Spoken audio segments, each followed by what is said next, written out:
understand that when you first started at Healey's, your parents lived very close to the Oh yes, works. Healey's was built on the site that was Wendy Winglow's parents' pig farm, which was the tail end of the allotments in the valley that ran from the Cape Road down through to Lock Lane. And living in Lower Cape, we used to see some of the Healey cars before they went into the hangar. You see. Well, when I got the job there, it was very simple for me because I went out the back gate, down, jumped the fence, jumped the brook, jumped Healey's fence, jumped Healey's brook, and ran in. That was it. Just about a minute. Very short. I went back to the job centre and they said, oh, Donald Healey Motor Company in the Cape in Warwick are looking for someone up there. So I'd never heard of them, you see, and anyway, they explained to me where it was, and I got the bike, I was on a bike, and I rode up to Warwick, and as I was approaching Lock Lane, there was a Healey came down the other way and went down, so I thought, that must be it. So I followed it down, and when I biked into the works, there was about 12 American servicemen there, all in uniforms, wandering about, and all these lovely Healeys about, I thought this is the place for me, Well, all that we had, I'll explain this. All we had carpenters' wood benches, what carpenters suits wood on, but that was a bit wider, I think. And this is the hangar. You put them. There was offices at the front and upstairs. I can't remember. Jeff Price was up out the way. And then there was the foreman's office in the corner, and then from there, they had 2 benches there, 2 benches there, 2 benches there, 2 benches there, 2 benches. I don't know how many it was. You put a chassis on that one, and then you done what had got to be done on that one, or maybe a chassis on that, because I wasn't in the run. And then I don't know whether we went up like that or whether we moved them up now. I can't remember. But they was built on these wood benches. But you were working on several at a time?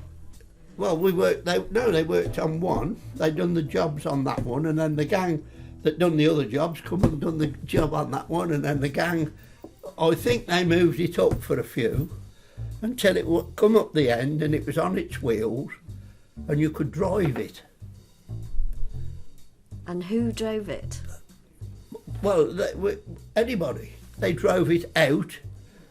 They drove it out and took it round to where the body was going to be fitted. And did you ever do that?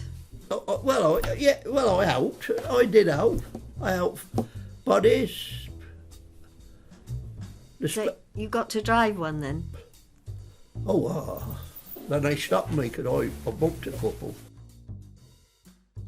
I mean, I used to have to go and rub cars down when I was making the Silverstone.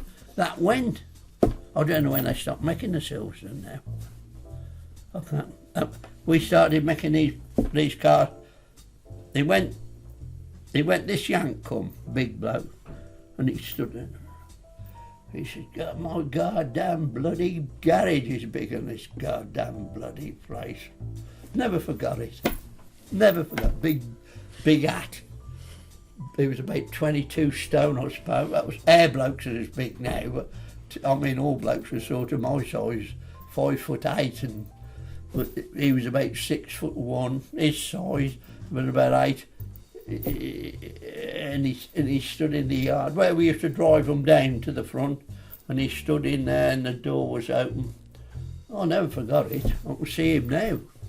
Big trench coat on, big hat, and he said, my goddamn garage is bigger than this goddamn bloody place. Did they ever come up to the Cape Works? So, well, you did mention that at the beginning. Some of the American officers they did used to come up. Yeah, to, as I say, when I went, you know, when I went down the first day for Yes, an interview, there were about a dozen, and they're nearly all like pilots, aircrew, you know. Was that quite common? Yeah. After that, they used to come over, you know, and what they used to do, they used to fly over low in the jets, you know. They used to come over in the jets and fly over, you know, low, and there was a few complaints locally, I think, in those days. But they were like in Thunder Chiefs, I think they were, something like that. Because And they could used see to all the come cars in. in the car park. Yeah. That's what they were doing. Well, they just flew over, and they said, someone when they came in, you'd say, oh, we came over the other day, did you see us? I'm sure I'd see you, heard you. Went in there once and there was a Ferrari in there, 1954, single-seater Ferrari, backed in there, and they had the engine out and put it into a Healey chassis, you know, and it didn't work, it didn't come to anything, you know, but I remember them starting it up, you know, and those corrugated sheets rattling away, you know.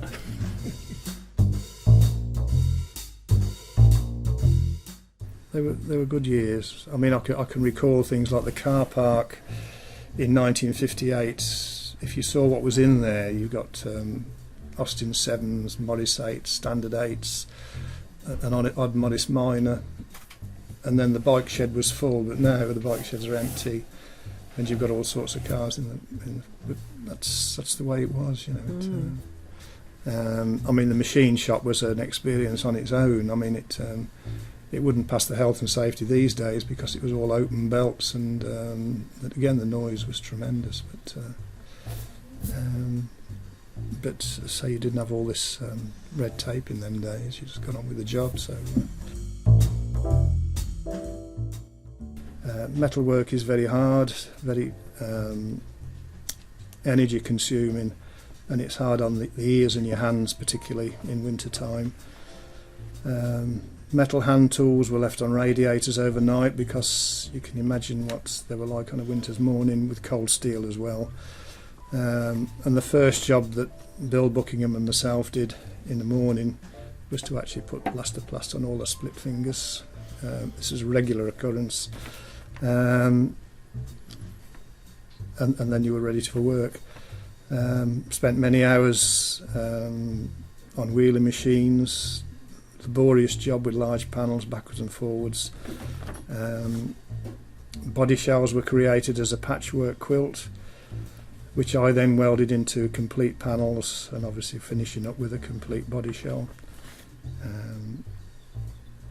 Alloy welding was one of my specialities, which is noted in the Healey books because I had a natural flair for it. The only problem with that